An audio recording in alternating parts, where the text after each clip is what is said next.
नमस्कार, सलाम, सत श्री अकाल। आज बात करते हैं हालात हाजरा पर, और हालात हाजरा में भी जनूबी एशिया के पाकिस्तान पर। बेशक आज पाकिस्तान एक अलग मुल्क है और हम अपने बुजुर्गों की ज़मीन की सलामती के लिए दुआ करते हैं, लेकिन जैसे खबर आ रही हैं कहीं ना कहीं शक होता है कि ऐसा तो नहीं कि 1947 में जब ये मुल्क दो लख्त हुआ या जब मुसलमानों के नाम पे उन्होंने हिंदुस्तान छोड़ दिया तो गलती तो नहीं कर ली? क्या हमारे बुजुर्गों ने गलती तो नहीं कर ली अपनी पुश्तैनी, अपनी ख़ानदानी ज़मीनें छोड़ के और एक ऐसे मुल्क में आने के लिए जो आज भारत है? वो कभी पाकिस्तान का हिस्सा था या वो पाकिस्तान जो कभी इस भारत का हिस्सा था? अभी हाल फिलहाल में हमने बहुत खबरें सुनी, वहाँ पुलिस और मिलिट्री के बीच में तसादुम हुए, झगड़े हुए। उसी के मुतल्लिक बात करते हैं चलते जाते। दिल्ली के दिल कनॉट प्लेस के पालिका बाजार के ऊपर बैठकर, और आज हम गुफ्तगू करेंगे जनाब वाहिद नसीम से। तो वाहिद साहब, आप क्या कहते हैं इस मुतल्लिक? बाबा साहब, बात यह है कि अगर आप गौर से देखें, जो आपने कहा कि कहीं गलती तो नहीं कर रही, असल में इस वक्त जो सवाल सबसे बड़ा है वो क्या है, वो हमें शायद समझना पड़ेगा। सवाल इस वक्त सबसे बड़ा ये है कि क्या पाकिस्तान कोई देश है? आपको शायद हंसी आए इस बात पे, और दोस्तों नाजरीन आपको भी शायद हंसी आए इस बात पे जो मैं कहने जा रहा हूँ।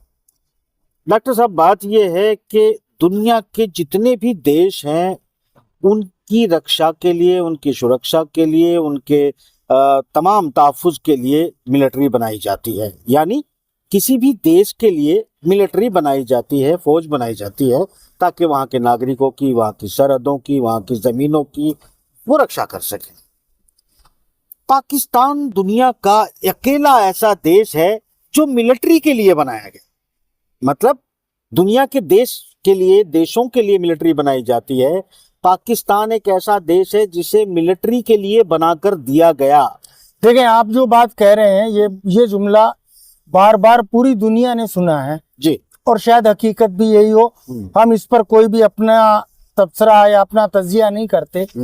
मेन मुद्दा जो मेरा सेंट्रल क्वेश्चन है वो यही है कि जो पाकिस्तान में मिलिट्री और पुलिस के बीच में हुआ, हाँ, यानी रियासत के दो इदारे हैं और दोनों मुसल्लह इदारे हैं, और दोनों जब आमने सामने अगर आ गए और आने के बाद फिर माफीनामे हो गए, या उसको वहाँ के भाषा में कहते हैं, वहाँ की लैंग्वेज में कहते हैं, पाकिस्तानी जुबान में तो बड़ा फेमस है, मिट्टी पाओ, छठो यार मिट्टी पाओ। जी जी।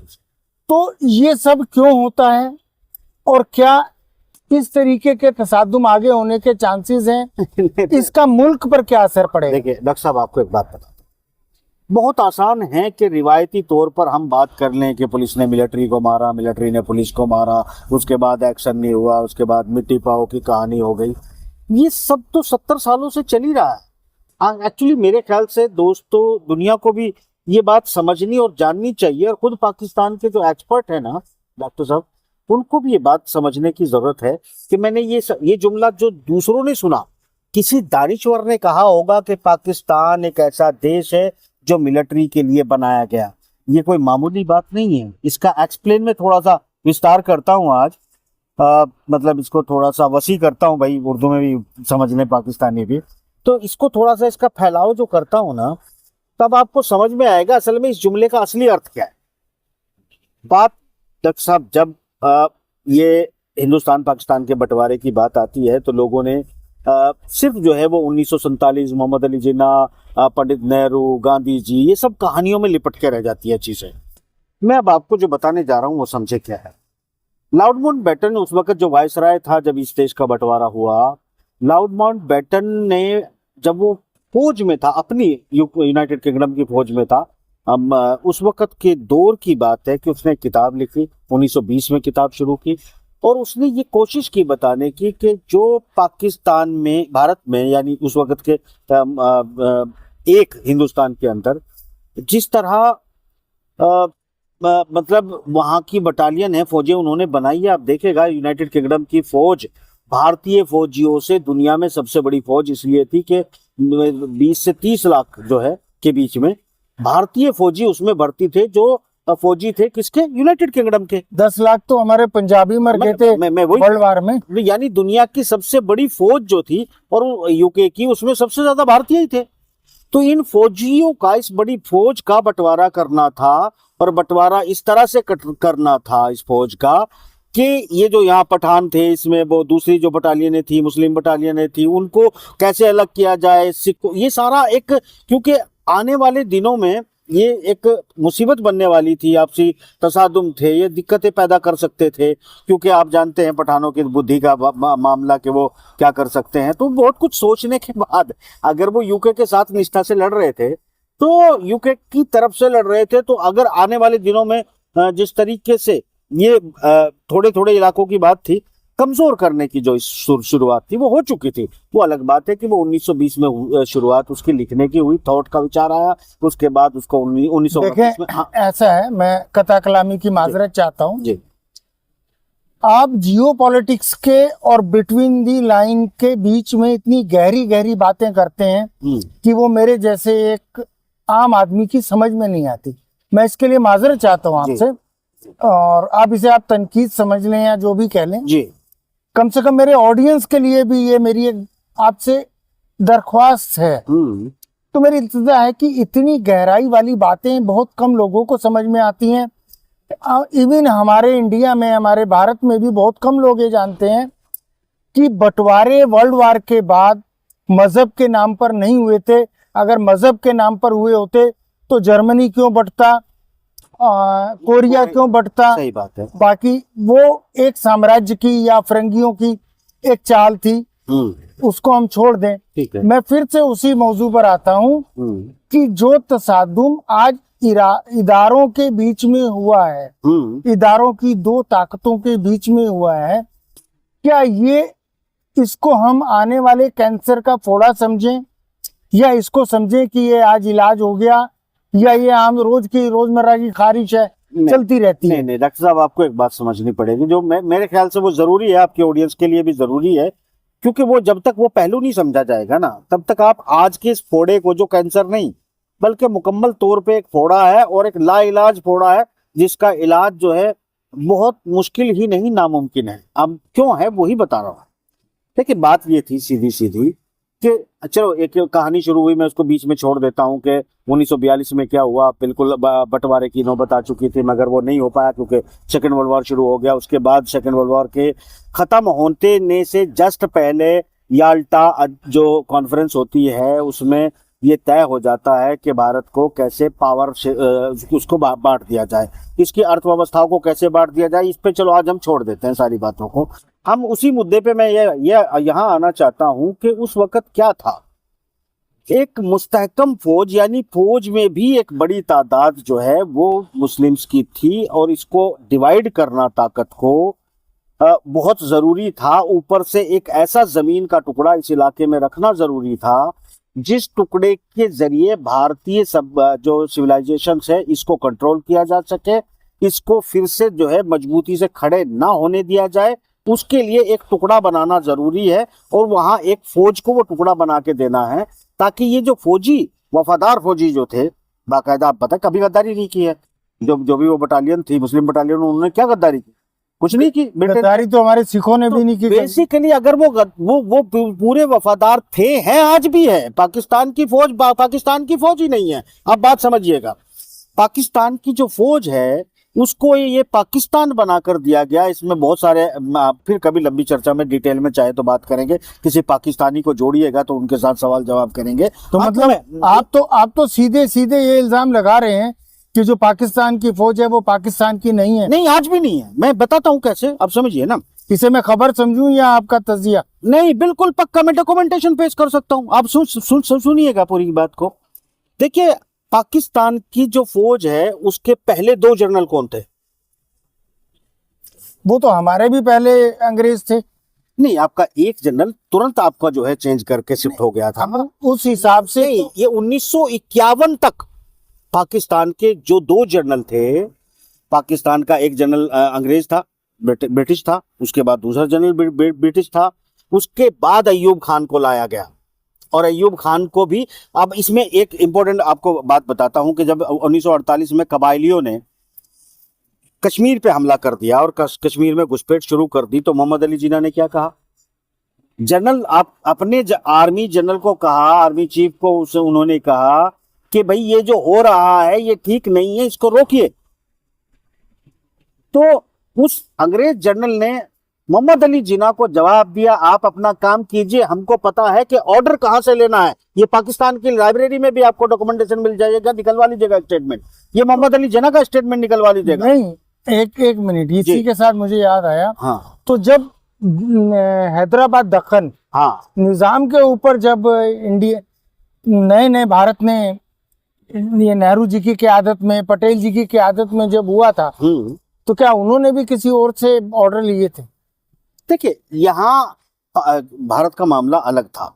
ऑर्डर तो ये तो जब भारत बनाया गया था, भारत को जब आज़ादी दी गई थी, बहुत सारी चीजें पहले ही तय हो चुकी थी। बंटवारा भी पहले तय हो चुका था, निजाम हैदराबाद का अंजाम भी पहले ही तय हो चुका था।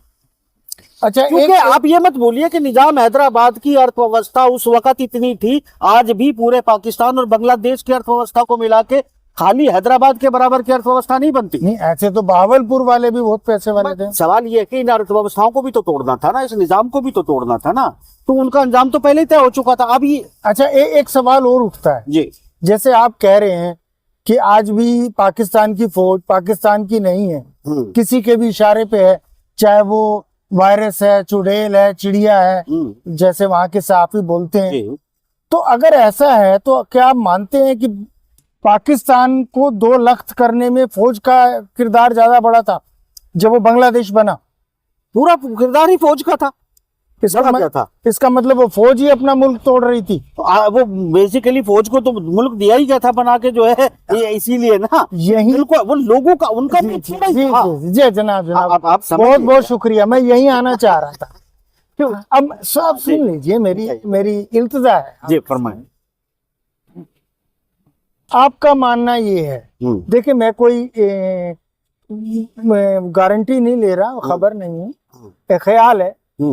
आपका मानना ये है कि फौज का, पाकिस्तान में भी बहुत से दानिश्वर हैं जिनका ये मानना ये है कि फौज का बहुत बड़ा किरदार था पूर्वी पाकिस्तान को तोड़ने में, बांग्लादेश बनाने। ठीक है, तो मैं ये क्यों ना मान लूं, खुदा ना करे, मैं तो सलामती चाहता हूं उस मुल्क की जी, कि फौज फिर उसी रास्ते पर है कि उसको फिर तोड़ दिया जाए। क्या फिर से कोई ऐसी हम शक शुबा कर सकते हैं कि अफगानिस्तान और पाकिस्तान के बीच में एक बफर स्टेट बना दिया जाए? क्योंकि जिस तरीके से मरियम नवाज शरीफ बार बार पंजाबियत की बात कर रही हैं, जिस तरीके से जो खैबर पख्तूनख्वा के वजीर आला हैं, वो बार बार पठानों की और पख्तूनी उस कल्चर की बात कर रहे हैं, और जिस तरीके से पंजाब पुलिस और फौज वो आमने सामने है, तो क्या आपको नहीं लगता कि दोबारा से पाकिस्तान उसी रास्ते पर है जिस पर वो 69 में, 66 में या 71 में था? देखिए, बिल्कुल इस पर हम डिटेल में जरूर बात करेंगे, वो मुद्दा छूट ना जाए। मैं इस पर 1 मिनट में इसका जवाब देता हूं कि ये कैसे तोड़ा था।